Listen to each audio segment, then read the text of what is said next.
নারীকে সবজি দিলে নারী তরকারি বানিয়ে দিবে। নারীকে ঘর দিলে নারী সংসার বানিয়ে দিবে। নারীকে ভালোবাসা দিলে নারী জীবনটাই দিয়ে দিতে পারে। মোট কথা, আপনি নারীকে যেটাই দেন না কেন দ্বিগুণ ফেরত পাবেন, সেটা হোক ভালোবাসা হোক ঘৃণা। বদনজর কিন্তু সংসার ভেঙে দেয়। অনেক সুখে আছেন, সেটা মানুষকে দেখানোর দরকার নেই। অনেক ভালো আছেন, সেটাও মানুষকে দেখানোর দরকার নেই। আপনার স্বামী আপনাকে অনেক বেশি ভালোবাসে, সেটাও দেখানোর দরকার নেই। আপনার স্ত্রী আপনাকে অনেক বেশি ভালোবাসে, সেটাও দেখানোর দরকার নেই।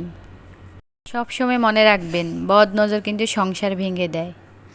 ভাইদেরকে বলছি, সুযোগ পেলে আপনি আপনার বোনেদের বাড়িতে যাবেন। কারণ মা বাবার পরে মেয়েদের সবচেয়ে বেশি প্রত্যাশা থাকে ভাইদের প্রতি। সেই জন্য আপনি আপনার বোনের বাড়িতে অবশ্যই যাবেন। এই দুই টাইপের মানুষকে বিয়ে করলে দুনিয়াতে আপনি জাহান্নামের ফ্লেভার পাবেন। যে নারীর কোনো লজ্জা নেই, যে কোনো পুরুষের সাথে কথা বলে, এমন নারীকে বিয়ে করলে। আর নাম্বার 2, যে পুরুষ প্রত্যেকটা নারীর সাথে কথা বলে বেড়ায়, যার কোনো গায়রোধ নেই। এই দুই ধরনের মানুষকে বিয়ে করলে দুনিয়াতে জাহান্নামের ফ্লেভার পাবেন। ঠকে গেলে আফসোস করবেন না। ঠকে যাওয়ার জন্য ভালো মনের মানুষ হতে হয়, ভালো মনের অধিকারী হতে হয়, সৎ হতে হয়। আর ঠকানোর জন্য অমানুষ হলেই যথেষ্ট। বাপের বাড়ির কোটি টাকা, শ্বশুরের কোটি টাকার সম্পদ আছে, তাতে আপনার কি? আপনার স্বামীর যদি কিছু না থাকে, তাহলে আপনি কোথাও মূল্য পাবেন না।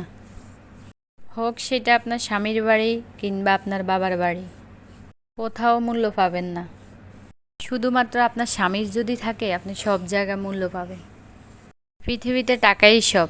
আর টাকা থাকলে কাঠের পুতুলও হা করতে চায় বা কথা বলতে চায়, আর টাকা না থাকলে কাছের মানুষগুলো মুখ ফিরিয়ে নেয়। এটা তিতা হলেও সত্য কথা। বিবাহিত মেয়েদেরকে বলছি, স্বামী ছাড়া অন্য কোনো মানুষকে ভালোবেসো না। অন্য কোনো পুরুষের সাথে সম্পর্ক রেখো না। মনে রেখো, নিম পাতা যতই তিতা হোক না কেন, সে কিন্তু মানুষের রোগ সারানো কাজে আসে। ঠিক তেমনি তোমার স্বামী যতই খারাপ হোক না কেন, মনে রাখবা সে তোমার জন্য শ্রেষ্ঠ পুরুষ। ডিভোর্সি পুরুষকে বিয়ে করার আগে একবার না শতবার ভেবে নেবেন, এবং তার বোনের এবং মায়ের চরিত্র কেমন তা ভেবে নেবেন। মনে রাখবেন, পুরুষদের ডিভোর্স হয় সচরাচর আর মায়ের খবরদারি এমনকি বোনের এই খবরদারির কারণে। কাউকে ধোকা দিও না। ধোকা খুব খারাপ জিনিস। কাউকে ধোকা তো দূরের কথা, কারণ মানুষ তো ধোকা দেওয়া দূরের কথা।